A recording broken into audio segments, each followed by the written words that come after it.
This is probably what you were taught about why the stock market crashed in 1929. A speculation spree, stocks valued miles above anything they were actually worth, and the Fed hiking interest rates, all converged in a panic that finally popped the bubble. It had banks failing across the country and ushered in the Great Depression. But what if I were to tell you that part of that picture is missing? All of the reasons I mentioned just now are true, but there's something that helped create the conditions for these factors to arise. That usually overlooked piece is billions of dollars in intergovernmental debt, the inter-ally debts that had been created during World War I, to be precise. This is the story of how massive debts for buying weapons became tangled up with the survival of economies around the world, interest rate decisions, lines of credit, rampant speculation, financial boom, and, ultimately, the most devastating bust in U.S. history to date. In the bigger picture, it is a beat in the American empire's rise to power and the results of its economic tactics. This video is based on the research and analysis presented by professor and economist Michael Hudson in his book, Imperialism, the Economic Strategy of American Empire, specifically Chapter 2, The Breakdown of World Balance, 1921 to 1932. It is the most eye-opening and clear explanation of the economics behind the outbreak of financial crashes around the world that finally reached the United States in 1929 that I've ever read, so I'm going to be summarizing it for you all today. By the way, Imperialism is an absolute must-read if you want to understand the money that turned the United States into what it is today, what allowed the U.S. to rise to economic power, and how it funds its empire. I highly recommend checking it out. Without further ado, during the 1920s, U.S. interest rates were kept down. This was owed in part to inflationary money creation whenever the Treasury received foreign debt payments. Credit inflation hit the money and capital markets first. Stock and bond prices went up, followed by commodity prices, though those lagged a bit behind. To sum things up, the markets went insane. By 1928, almost 30% of bank assets were in broker loans to finance speculation on the stock market. And it gets even crazier. These actually required only a 20% down payment. For favored customers, it was a bit different. You could get away with putting up as little as 10% of the price of your stocks. Rates on these call loans were higher than other market rates, which meant banks could make a pretty penny lending money for stock market speculation. Funds, not just from across the US, but the whole world, converged on the New York stock market, most of it in the form of short-term funds. This was actually a major reason why new American loans to Europe, especially to Germany, shrunk. No loans meant no financing for U.S. export trade, and no exports meant no American prosperity, unless you were open to a sharp economic readjustment. In other words, stocks and bonds went to the moon even as earning power was being put more and more at risk. New issues of common stock exploded at the tail end of the stock market boom. $2.1 billion in 1928 and $5.1 billion in 1929. To put things in perspective, in all of 1921 to 1927, only $3.3 billion in common stock was issued. However, there's one factor in the stock market boom that's usually overlooked: the inter-ally debts. Earlier, I mentioned one of the reasons why U.S. interest rates were held down. There's another. After 1926, the Fed enacted a policy of monetary ease and promoted low interest rates in the United States to help Britain keep its pound sterling at its overvalued pre-war level. Here's why. So long as British interest rates were higher than U.S. rates, Britain could continue borrowing the money it needed to keep up its inter-ally debt transfer. Low interest rates meant it cost less to borrow money. On paper, it was perfect. Capital would be disincentivized from moving to New York by its low interest rates, and stay in London, where rates were higher, instead. But things have a way of not turning out the way they do on paper once they're released into reality. And in the case of the Fed interest rate decision, they backfired spectacularly. Low interest rates in the US generated a stock market boom on credit. While it was invisible at first glance because Despite dramatically diminished costs of production, price levels hadn't been lowered. The US price system was becoming dangerously inflated.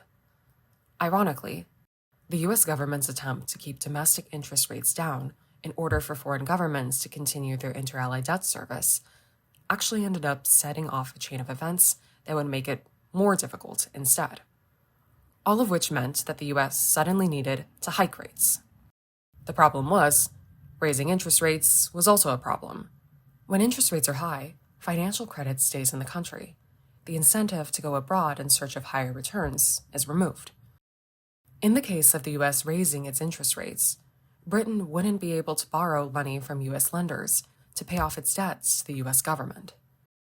In 1929, British economist Sir George Page wrote that, as long as the US continued lending freely to the world and giving other nations greater buying power than they otherwise would have had, they would be able to continue buying from the US and selling to other countries. But if anything happened that would cause American investors and bankers to turn off the spigot, Britain would quickly find itself in a very precarious situation. Quote, "If a time should come when Britain's credit is exhausted and she is forced to reduce her purchases to the limit of her selling power, less her reparation and interest payments, then the full consequences of the impoverishment of the German people will be experienced by other nations." End quote. In short, the US financial sector was responsible for not just its own prosperity, the prosperity of all its debtors, and indirectly Germany's, was in its hands. The only way the US government could continue collecting the inter-allied debts was if its own investment bankers and other investors continued to dole out funds. If this sounds like a recipe for disaster, not everyone at the time agreed. Economists actually started to buy into the fact that this could go on forever. The world was entering a new era of prosperity. Why look at the shaky foundations of the ever-rising world debt pyramid, or how this speculative prosperity was hollowing out the world's financial equilibrium? Everything will be just fine. It was not fine. This was a house of cards on the brink of collapse. And it finally did. Since American investors could make more money in the American stock market, they stopped buying foreign bonds. Even European funds jumped in on the stock market boom. Lending dried up, so gold was offered up by debtor countries to balance the accounts. As a result, Professor Michael Hudson explains, quote, "Credit contracted in the far corners of the world, undermining gold prices." End quote. 1 year later, international prices nosedived, leaving debtors in an extremely bad position. Quote, "This, in turn, forced a further contraction of credit and set prices and credit spinning in a vicious spiral of deflation." End quote. More and more private funds were being redirected from foreign stock markets to the US market. The contagion began its spread. Stock markets peaked in Berlin in the spring of 1927, in London and Brussels in April and May of 1928, in Tokyo in midsummer, Switzerland in September, and Paris and Amsterdam early in 1929. Finally, in September of that year, it reached the United States. On October 24th, otherwise known as Black Thursday, the New York stock market collapsed. A record 12.9 million shares were traded. On October 29, 1929, Black Tuesday, that number jumped to 16.4 million. The crash poured fuel onto further declines abroad. As the London Economist reported, quote, "Wall Street speculation ceased to be a national and became an international problem, and one that affected London, the world's financial center, most of all." End quote. Over the course of the years 1928 to 29, the breakdown of the circular flow of payments between the US and Europe began. The market collapse that came on its heels wiped out lendable assets. To quote economist Michael Hudson, quote, "Finally, the Great Depression, itself the product of the impossibility of pyramiding debt to infinity, ended the first great swelling of intergovernmental claims in bankruptcy on a world scale." End quote. On the other side of the Atlantic, the British government had sacrificed its people's living standards for the stability of the sterling in a deflationary process back in 1926. A higher sterling value meant a given number of British pounds went for a larger number of dollars, which would make it easier for Britain to pay off its dollar-denominated debt. However, it came at a price. The sterling's higher value priced British exports out of world markets, making it harder for Britain to earn dollars and other foreign exchange. To top things off, the high British interest rates that worked to support the sterling's exchange rate drove away new domestic investment. The British government's purported solution?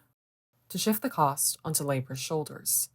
It held down domestic wages, or in other words, imposed internal deflation, which sparked a wave of strikes, which culminated in the General Strike of 1926.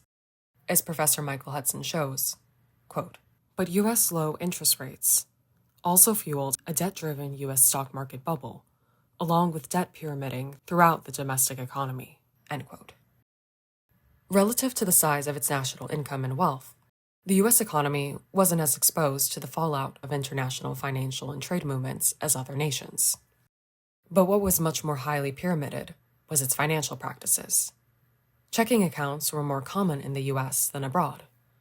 After years of monetary ease, consumer debt, security loans, mortgage debts, nearly every other form of credit had tripled.